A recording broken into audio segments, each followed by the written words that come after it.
First contact. The crystalline spires of monitoring station Epsilon caught the violet light of the twin suns, casting prism-like patterns across the chamber where Commander Aya Nakamura stood vigilant as she had for 2 centuries. Her purple skin absorbed the light in a way that made her appear to glow from within, her elongated fingers moving with practiced precision across the holographic controls. "Station report," came the cold mechanical voice of Central Command through her neural implant. "Sector 17 remains clear," Aya responded, her melodic voice carrying the formal cadence of her people, the Valerians. "Standard transport vessels along the outer rim. Nothing unusual to report." That would have been the end of another uneventful cycle in her endless vigil, had a peculiar signal not caught her attention. Her auditory receptors, sensitive enough to detect whispers across the vacuum of space, focused on an unfamiliar transmission pattern bouncing erratically through the asteroid field. "That's strange," she murmured to herself, adjusting the frequency modulation. The signal clarified, revealing a voice unlike any in her vast catalog of known species communications. "This is Earth Science Vessel Horizon, Dr. Chen Wei commanding," the voice came through, oddly calm despite the obvious distress indicators in the background. "Navigation systems critically damaged, life support failing. If anyone's receiving this, I could use some assistance before my ship decides to become one with the cosmos. Not exactly how I planned to conclude my research expedition." Aya's fingers hesitated over the communication panel. Protocol was absolute. No contact with unregistered species, especially not the curious humans whose existence her people had monitored but strictly avoided for millennia.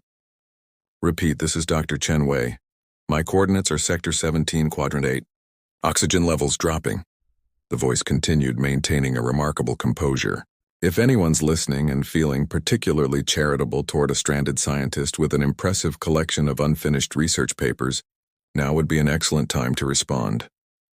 Something about the voice's dignified acceptance of potential doom resonated with Aya.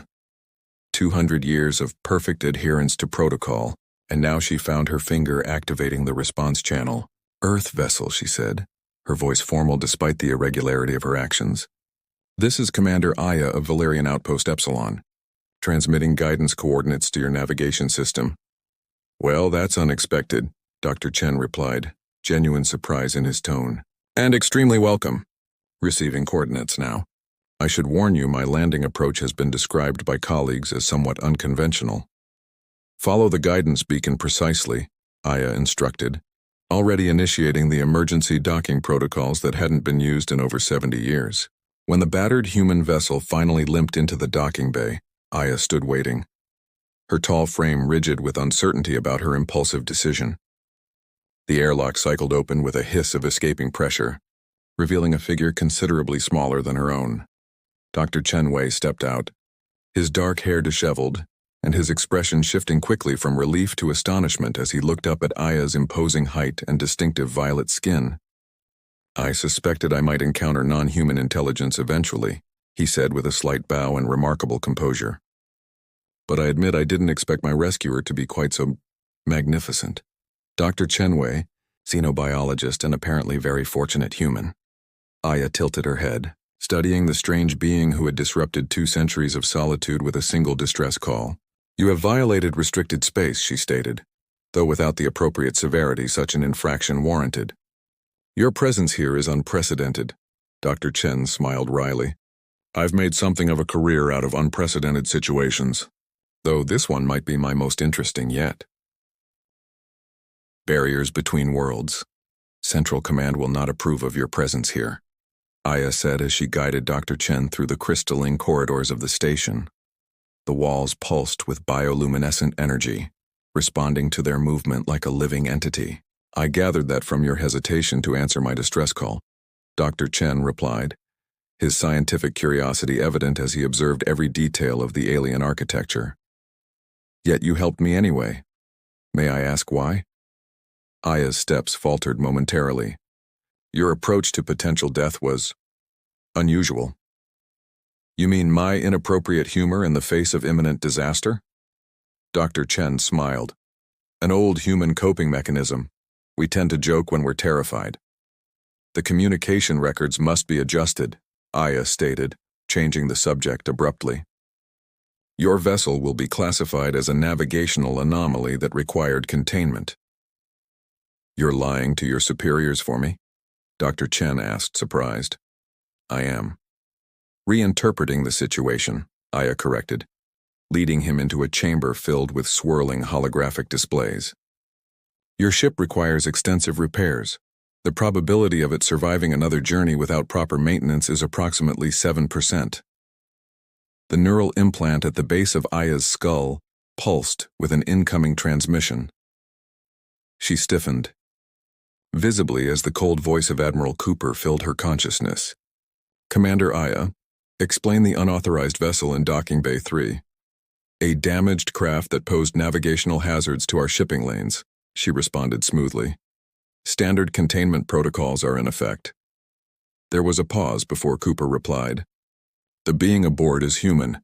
Their presence violates the isolation directive.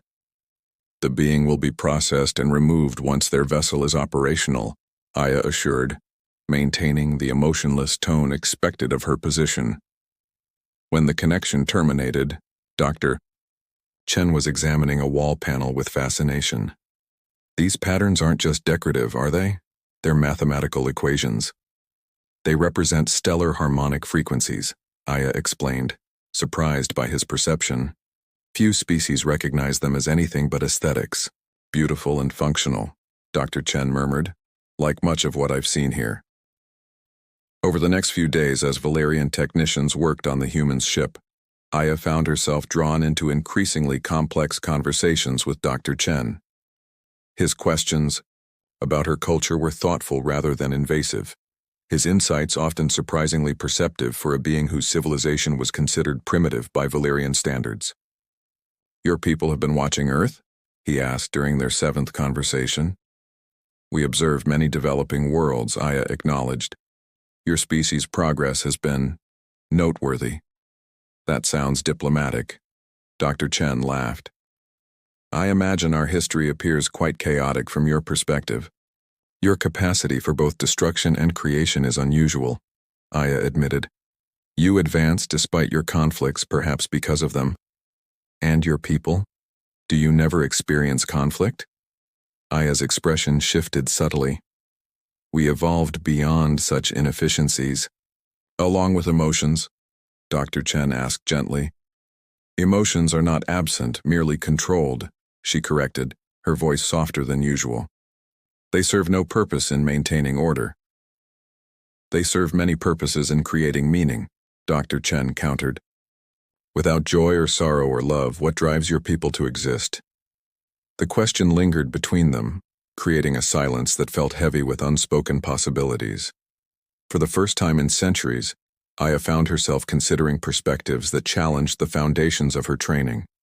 Later that night, as Dr. Chen slept in the quarantine quarters, Admiral Cooper's transmission was terse and final. The human vessel repairs will be completed tomorrow. The being must depart immediately afterward.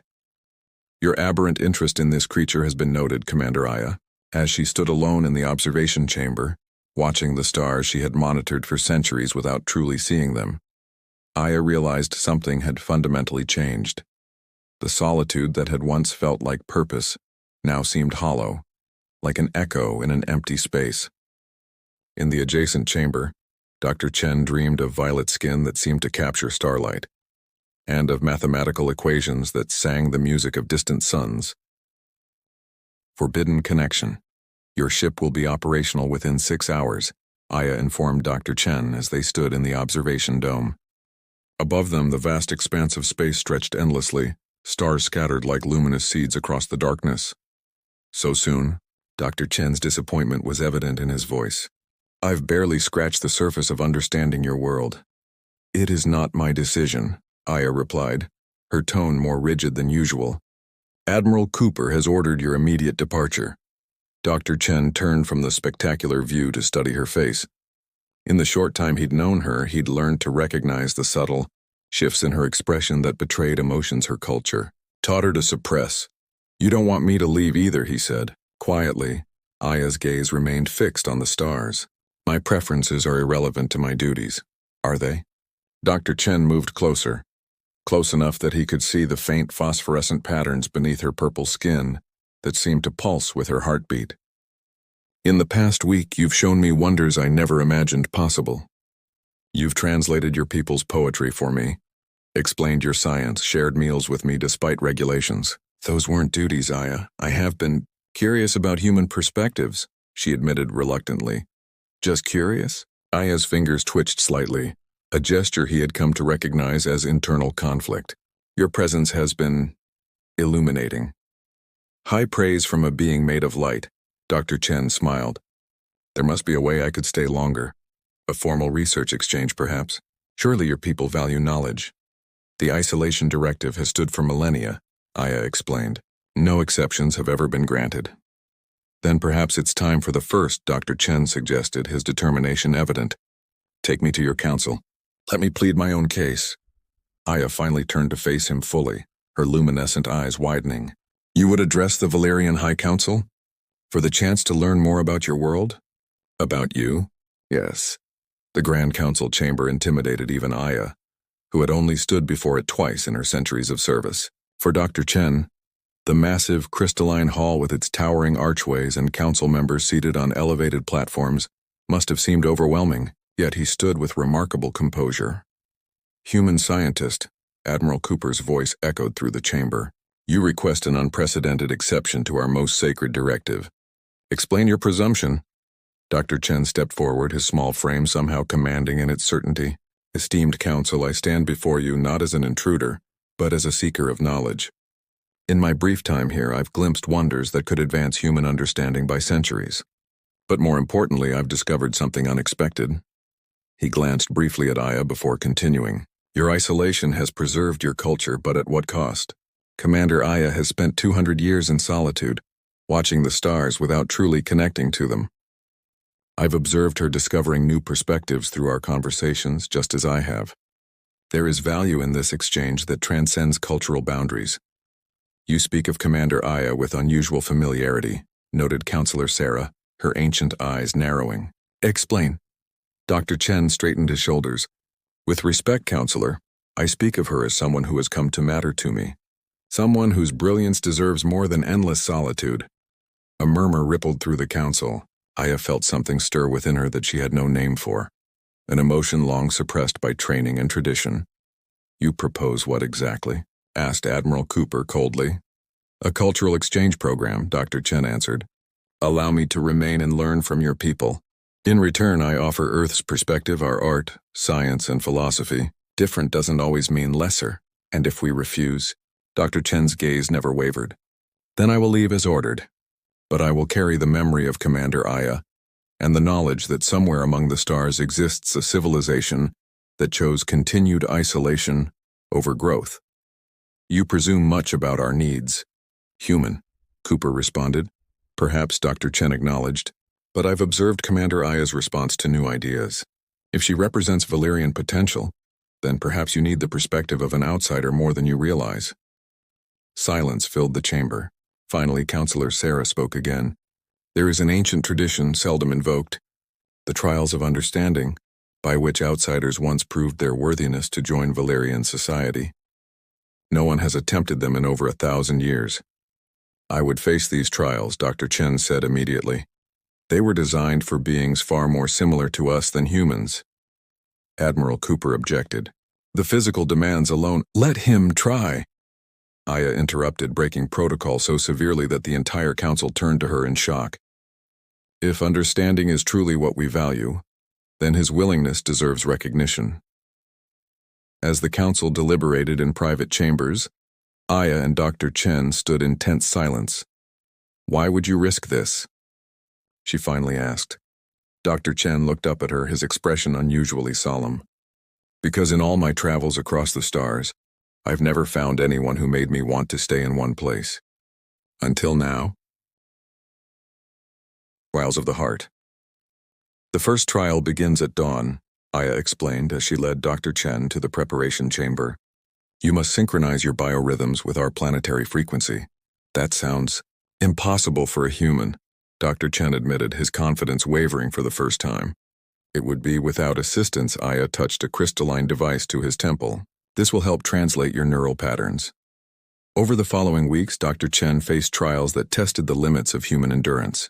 The trial of silence required 3 days without speaking, while connected to a thought amplifier that broadcast his unfiltered emotions to the council.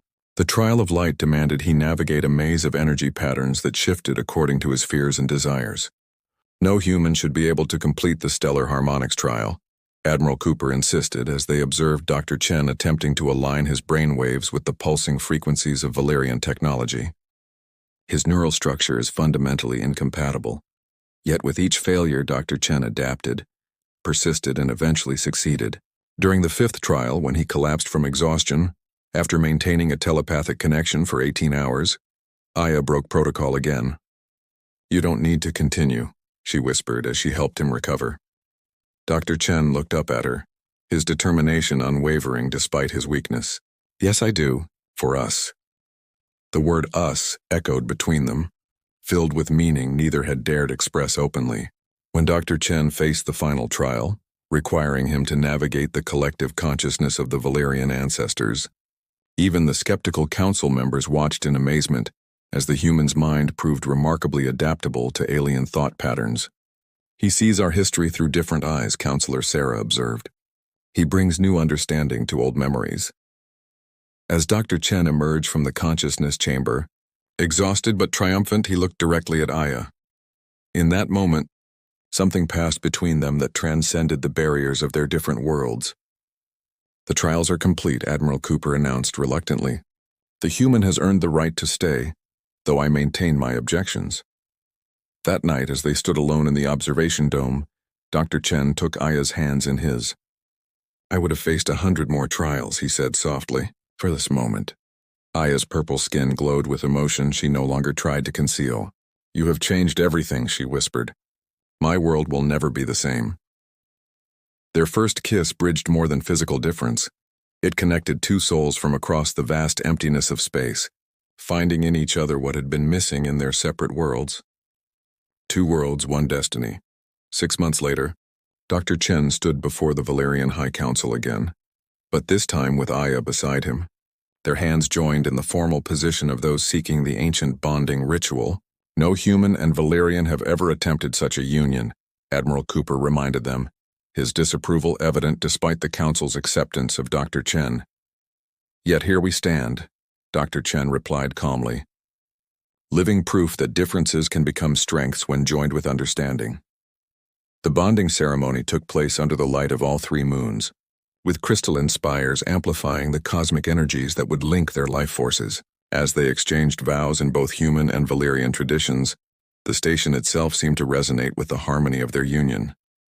"Our path won't be easy," Aya acknowledged later as they prepared for their journey. The Council had appointed them as the first ambassadors to Earth, initiating a careful opening of relations between their worlds.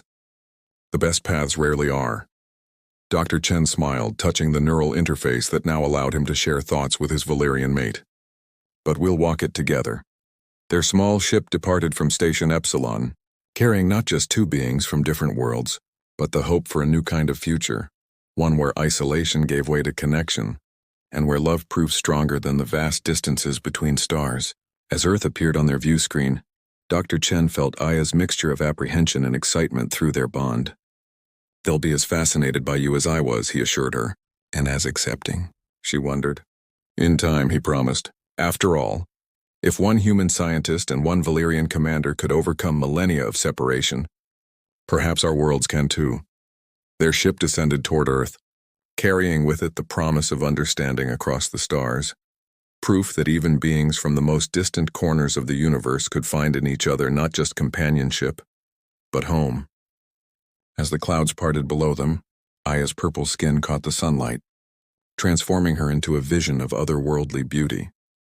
Dr. Chen knew in that moment that his greatest discovery had never been among distant stars or alien technologies, but in the heart of the remarkable being who had once been destined to remain alone, and who now journeyed with him toward a shared future neither could have imagined before their paths crossed in the vastness of space.